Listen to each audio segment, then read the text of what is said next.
Kaixo, ni Olatz Irulegi naiz, arkitektura eskolako irakaslea eta Ekihaus Solar Decathlon lehiaketako arduradunetako bat. Hemen Arizmendi ikastolan gaude, proiektua azaltzen, lanbide heziketa eta batxilergoko ikasleekin workshop moduko bat egiten ari gara momentu honetan.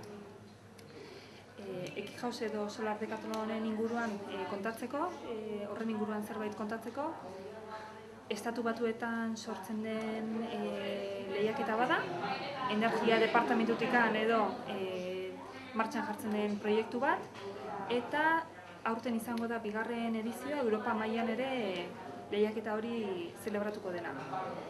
Munduko 20 unibertsitate desberdinek parte hartzen dute lehiaketa horretan, eta eguzki energia aprobetxatzen duen etxe bizitza bat diseinatu, eraiki eta bizitzea datza lehiaketak. Solar Decathlon izenean, solar eguzkiaren indarra dago edo da punturikan garrantzitsuena, eta Decathlonek esan nahi du 10 proba desberdin pasatu behar direla.